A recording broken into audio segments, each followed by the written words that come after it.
What is up, guys? This is Godzilla Suplex, and welcome to today's episode as I'm going to give my top 10 list of welterweights that are going to be in UFC 4. But before I do that, please hit that subscribe button, also hit the notification bell so you get notified every time I make a video. So guys, let's get in it because UFC 4 is going to come out in just under a month, and these are my top 10 welterweights that are going to be the best in the welterweight division in terms of play, how they're going to fit into the meta of the game, and who are basically going to be the most overpowered. So let's get to the top 10, starting off with Jeff Neal. And I know that might be a surprise.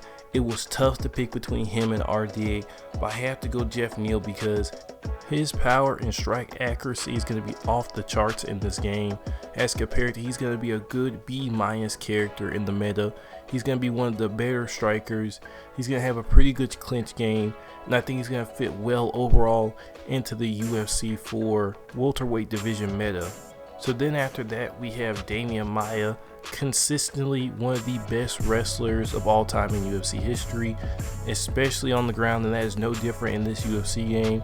The only reason why he's in the top 10, he could have been a little bit higher if not for the power of the other characters, but he's still going to be a force to reckon with, especially in this meta where wrestling clinch work is going to be so important to winning fights. And Demian Maia is going to have most of his striking, or not striking, but grappling stats in the 90s, so he's definitely going to be a force to be reckoned with. But somebody who's going to be even better than him, or a better version of him, is Michael Chiesa, a newcomer to the welterweight division. And his wrestling is not only going to be off the charts, but he's also going to be able to balance it with great clinch work and good striking, which is the reason why I put him over Demian Maia.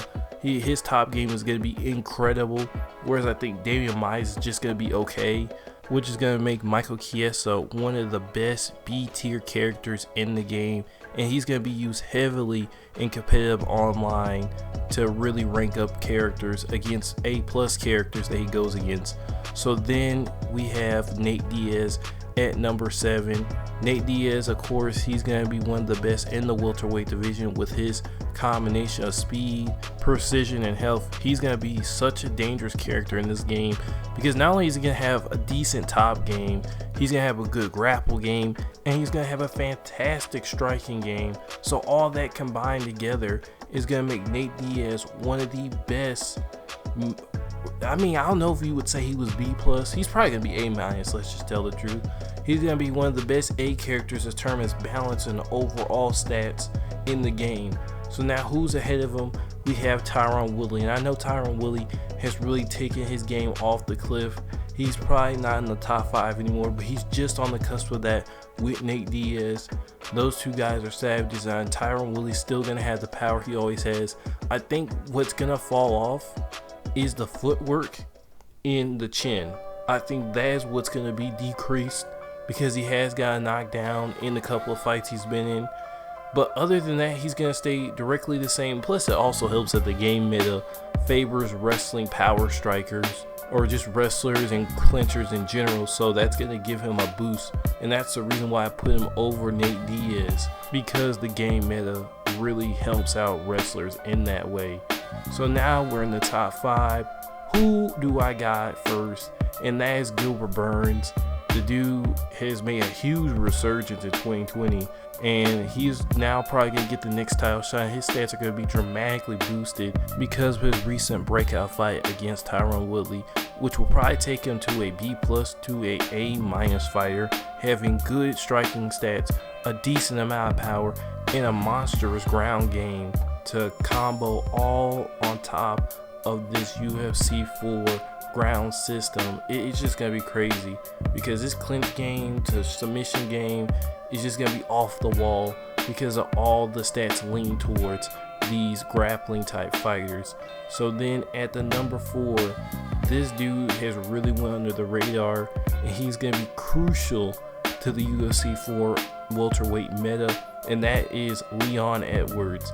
He's a guy that's going to have great striking stats. He's going to be an all across the board fighter in terms of wrestling, clinch work, striking, you name it, he can do it. And he's going to be one of the toughest fighters to match up in.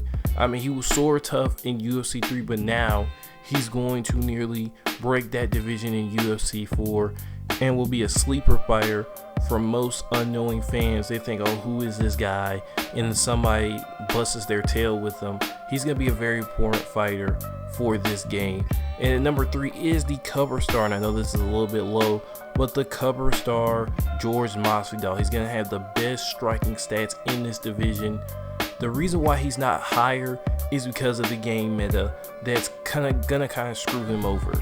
And because of that, the next two ahead of him are, of course, wrestling type characters. But don't worry about George Masvidal. He's gonna get the cover star character boost, of course. And those stat boosts are probably going to be in his striking. He's probably going to have the most smoothest strikes in the game. Not in the game, but probably in the top 5 of the game. So hopefully they'll be able to balance out that.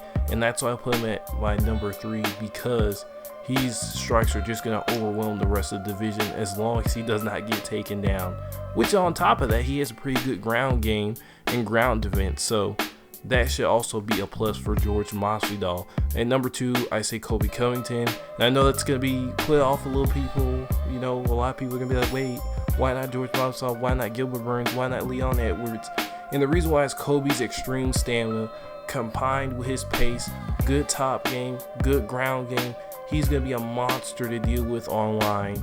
And if anything, the Usman fight only boosted his legacy, especially looking back at the Masvidal fight where he got utterly destroyed. Even though it was on short notice, he still did get majorly dominated by Usman, whereas Colby kept up and could have won the fight. So I think his stats are going to be ultra boosted in this game, especially because the meta lean towards him. But we all know who the best fighter in the game is going to be. It's the champion, Kamaru Usman. This dude in this game with this meta is going to be bananas. You know, a lot of guys in the division can only wrestle, are going to have milling stats. He's the only one that's going to have great stats in each area. His top game is going to be just might as well be 99. He can keep you on the ground on the level of Khabib.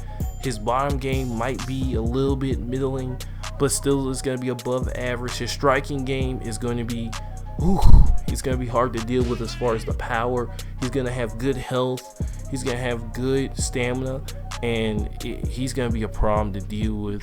But guys, put in the comment section who you think is going to have the best stats in the welterweight division in UFC 4. But before you do that, please hit that subscribe button, also the notification bell, so you get notified every time I make a video. And you guys have a nice day.